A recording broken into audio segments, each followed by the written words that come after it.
நம்ம சிஎஸ்கே ஆக்ஷனில் அதிரடியாக ஆடக்கூடிய மான்ஸ்டர் ஓப்பனிங் வெளிநாட்டு வீரருக்காக இப்போ வந்து போக போகிறாங்க. இவரை எடுத்துகிட்டு வந்து ஆடுறவன் வாய்ப்பையும் வந்து நம்ம சிஎஸ்கே கன்ஃபார்மாக கொடுக்க போகிறாங்க.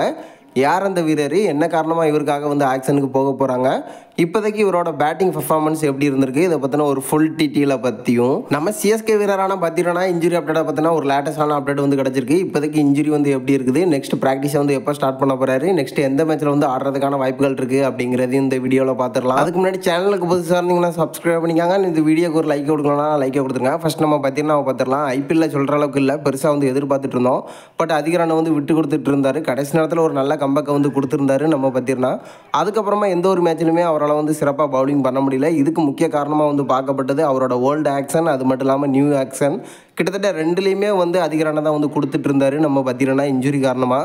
ஸோ இப்போதைக்கு ஆசிய கோப்பையில் அவருக்கான வாய்ப்பு வந்து கிடச்சிருந்து ஒரு நல்ல கம்பேக்கை கொடுப்பாரு அப்படின்னு எதிர்பார்த்துட்டு இருந்த நேரத்தில் அவருக்கான ஆடுலோன் வாய்ப்பு வந்து அதிகமாக கிடைக்கல. பட் பெருசாக எதிர்பார்க்கப்பட்டது நம்ம பாகிஸ்தானுக்கு எதிரான மேட்ச்சில் அவருக்கான ஆடுலோன் வாய்ப்பு வந்து கிடைக்கும் அப்படின்னு எதிர்பார்த்துட்டு இருந்த நேரத்தில் முக்கியமான மேட்ச்சில் பாகிஸ்தானுக்கு எதிராக வந்து வெளியேறி இருந்தார். அதுக்கான காரணம் என்ன சொல்லப்பட்டிருந்து அப்படின்னு பார்த்தீங்கன்னா, வலைப்பயிற்சியில் ஈடுபடும் போது அவருக்கு வந்து இன்ஜுரி ஆயிருந்து இதன் காரணமாக ரூல்ட் அவுட் ஆகுறாரு அப்படிங்கிற ஒரு கன்ஃபார்மான அப்டேட்டை நம்ம இலங்கையே வந்து கொடுத்துருந்தாங்க. இப்போ நம்ம பத்திரனா இன்ஜுரியை பற்றினா ஒரு லேட்டஸ்டான அப்டேட் வந்து கிடச்சிருக்கு. இன்ஜுரியிலேருந்து ஃபுல்லாக பார்த்தீங்கன்னா மீண்டு வந்திருக்காரு, ஒரு ஃபிட்டாக தான் வந்து இருந்துட்டு இருக்காரு. வலைப்பயிற்சியிலையும் நம்ம பத்திரனா வந்து ஈடுபட்டு இருக்காரு அப்படிங்கிற மாதிரி ரீசெண்டாக வந்து சொல்லப்பட்டிருக்கு. இது பார்த்தீங்கன்னா ஃபுல்லாக கன்ஃபார்மான அப்டேட் தான். ஸோ இப்போதைக்கு பத்திரனா இன்ஜுரியில் எந்த ஒரு பிரச்சனையுமே இல்லை, ஆல்மோஸ்ட் வந்து ரெடி ஆகிட்டாரு. நெக்ஸ்ட் இலங்கை மோத போகிற மேட்ச்சில் கன்ஃபார்மாக இருப்பார் அப்படிங்கிறது நம்ம பத்திரனாவை பற்றினா ஒரு லேட்டஸ்டான அப்டேட். அடுத்து நம்ம சிஎஸ்கே ஆக்ஷனில் எடுத்துகிட்டு வர போகிற அந்த மான்ஸ்டர் ஓப்பனிங் பேட்ஸ்மேன் யார் அப்படின்னு பார்த்தீங்கன்னா, இலங்கையை சேர்ந்த பதும் நிசாங். இவரை தான் நம்ம சிஎஸ்கே எடுத்துகிட்டு வர்றதுக்கான அதிக வாய்ப்புகள் இருக்குது.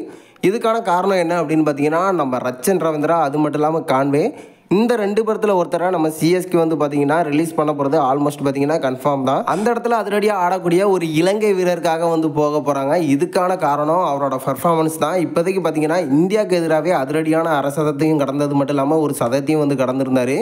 கிட்டத்தட்ட பார்த்தீங்கன்னா 107 ரன் வந்து அடிச்சிருந்தாரு 58 பாலில், 7 4 6 6 அப்படின்னு அடிச்சு 187 ஸ்ட்ரைக் ரேட் வந்து வச்சிருந்தாரு. நல்ல ஃபார்மில் வந்து இருந்துட்டு இருக்காரு. 27 வயசு தான் ஆகுது. ரைட் ஹேண்ட் பேட்ஸ்மேன், அது மட்டும் இல்லாமல் ஓப்பனிங் அதிரடியாக ஆடக்கூடியவர். T20 பொறுத்த வரைக்கும் பார்த்தீங்கன்னா 74 மேட்சுக்கு 2211 ரன் வந்து அடிச்சிருக்காரு. அதிரடியாக ஆடக்கூடியவர், அது மட்டும் இல்லாமல் இப்போதைக்கு ஒரு நல்ல ஃபார்மில் வந்து இருந்துட்டு இருக்காரு. நிஷாங்கை பொறுத்த வரைக்கும் நம்ம சிஎஸ்கேக்கு கன்ஃபார்மாக ஒரு மிகப்பெரிய சான்ஸாக வந்து இருப்பார். ஓப்பனிங்கில் இவருக்கான வாய்ப்பையும் கொடுக்கறதுக்கான அதிக சான்சஸ் இருக்குது. ஏன்னா இப்போதைக்கு ஒரு நல்ல ஃபார்மில் இருக்கிறதுனால நம்ம சிஎஸ்கே கன்ஃபார்மாக இவருக்கு வந்து போக போகிறாங்க. ஸோ குறைவான ப்ரைஸுக்கு தான் நம்ம சிஎஸ்கே வந்து எடுத்துகிட்டு வருவாங்க, பெருசாக வந்து அமௌண்ட்டுக்கு வந்து போக மாட்டார். எனக்கு தெரிஞ்சு கன்ஃபார்மாக இந்த மாதிரி வீரருக்காக நம்ம சிஎஸ்கே வந்து ஆக்ஷனுக்கு போவாங்க. அப்படி எடுத்துகிட்டு வந்தாங்க அப்படின்னா பேக்கப் வீரர், அது மட்டும் இல்லாமல் ஓப்பனிங்கில் ஆடலவனு வாய்ப்பு கிடைச்சா தரமான சம்பவத்தை பண்ணுறதுக்கான வாய்ப்புகள் இருக்குது. ஸோ நீங்கள் என்ன நினைக்கிறீங்க, நம்ம சிஎஸ்கே இந்த மாதிரி வீரருக்காக வந்து ஆக்ஷனுக்கு போவாங்களா, இவரை எடுத்துகிட்டு வந்தால் என்னென்ன சம்பவத்தை பண்ண முடியும்? இப்போதைக்கு பத்திரனாவோட இன்ஜுரி அப்டேட்டாக இருக்குது. இதை பற்றின கருத்தை மறக்காமல் நம்மளோட கமெண்ட் பாக்ஸில் தெரிவிச்சிருங்க.